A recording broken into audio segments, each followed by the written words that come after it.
Hey everyone, and welcome to today's Explainer. We are diving into a massive tectonic shift that's happening right in front of us, and that is the totally new trajectory of modern warfare. We're going to trace how the grounded physical battles dominating today's headlines are actually quietly propelling us into the invisible, digital, and economic battlegrounds of 2026. Because honestly, this isn't just about armies anymore. It's about the very networks that power your daily life. It's a huge shift, and by the end of our time together today, you're going to have a crystal clear understanding of how all these seemingly isolated global events actually connect into one coherent picture. To set the stage, let's kick things off with a number that is, frankly, pretty staggering. 10. Right now, independent monitors like the International Crisis Group are tracking exactly 10 major global conflicts. Now think about that historically for a second. We aren't talking about minor, isolated skirmishes here. These are active, highly volatile flashpoints burning simultaneously across the globe. And every single one of them has the potential to drastically reshape international security this year. It is just an unprecedented level of global friction. So here's our roadmap for making sense of all this. First, we'll look at the Gaza war into 2026. Second, regional spillover and escalation. Third, 2026 biggest global flashpoints. Fourth, how tech is transforming modern warfare. And fifth, weaponizing the global economy. All right, let's jump right into part one, the Gaza war into 2026. To really grasp where global warfare is at in 2026, we have to ground ourselves in the most heavily documented ongoing conflict right now, which is the war in Gaza. The lessons and the consequences coming out of this localized epicenter are just rippling outward. Let's trace how this actually evolved.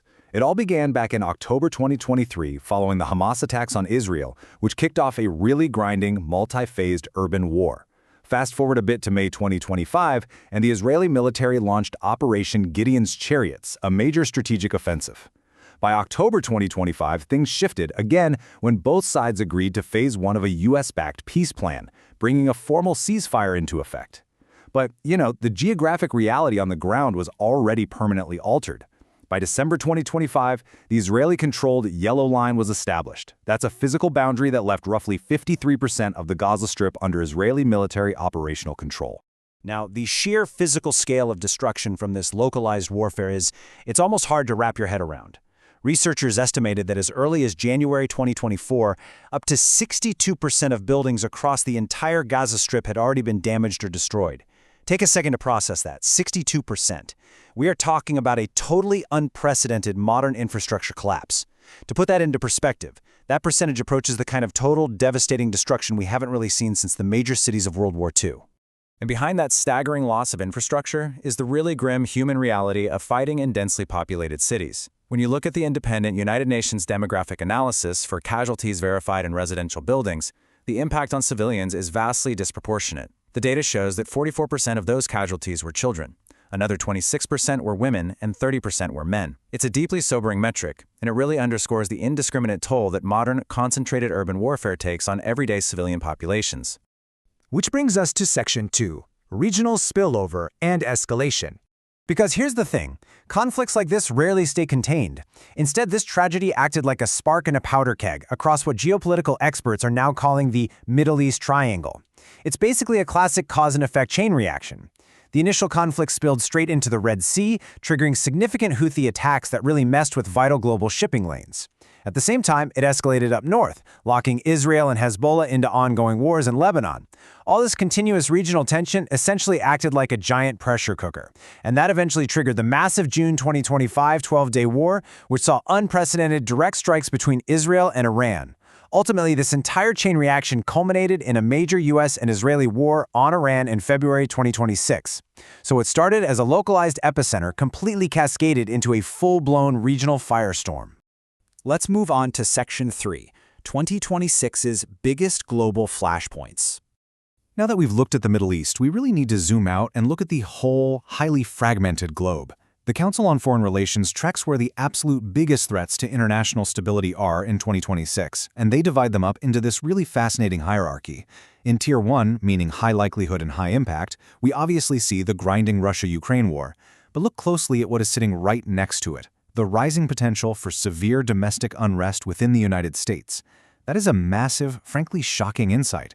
Political polarization and internal instability inside a global superpower are now ranked right alongside active, bloody ground wars when we talk about global threat levels.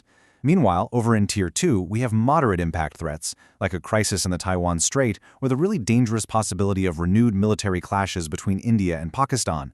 It just shows that the map of global instability is complex, it's overlapping, and it's highly, highly volatile. All right, let's pivot to Section 4, Tech Transforming Modern Warfare. So we have to look at the actual mechanics of these conflicts. How are the hard military lessons learned in 2025 redefining the actual tools of war in 2026? Well, a fundamental shift is happening right above us. Traditional air superiority used to be all about aircraft count and standard missile defense systems. But today, the airspace is absolutely saturated with unmanned drone swarms. And shooting down a $1,000 drone with a $1 million traditional missile? Yeah, that simply isn't cost-effective. It literally bankrupts a military. Because of that, victory in 2026 requires absolute control of the electromagnetic spectrum.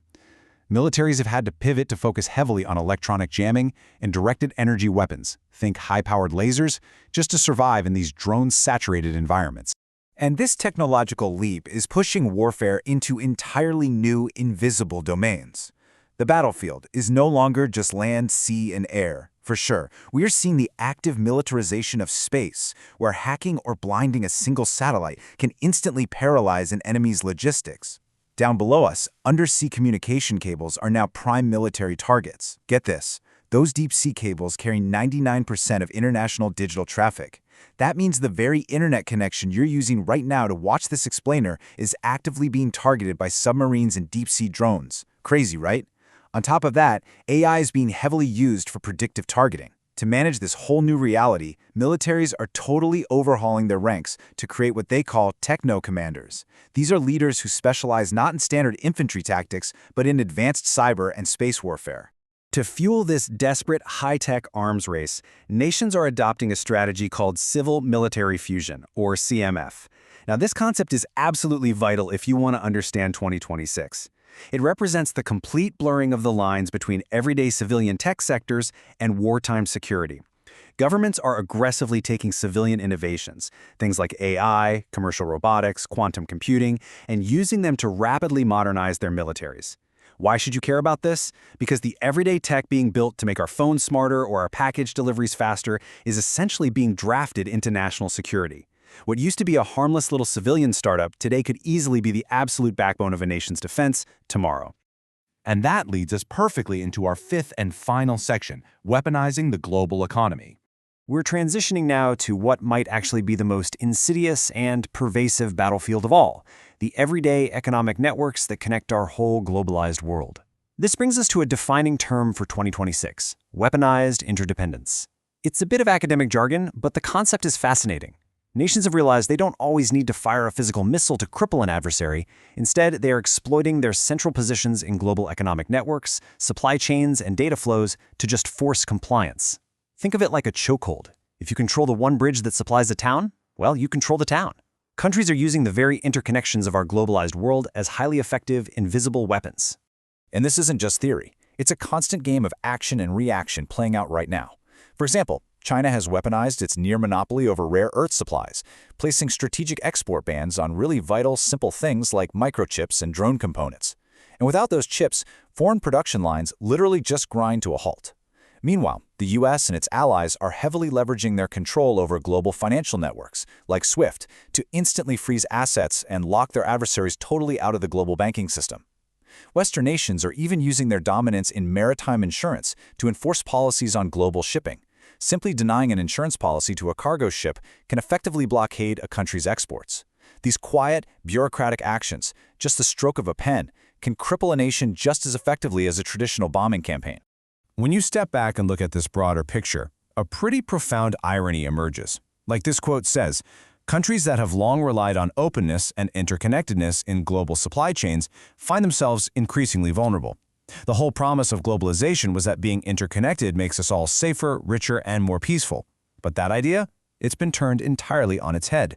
Today, that exact openness is what makes nations vulnerable to coercion. It's forcing countries worldwide into this frantic scramble to invest in sovereign, independent capabilities, just desperately trying to untangle themselves and reduce their reliance on everybody else.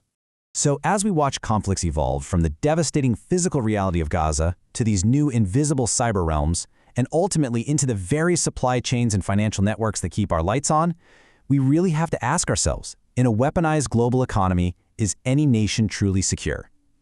Thank you so much for joining me for this explainer. I really hope this helped you see the invisible threads connecting our world right now. Keep questioning, keep learning, and I'll catch you next time.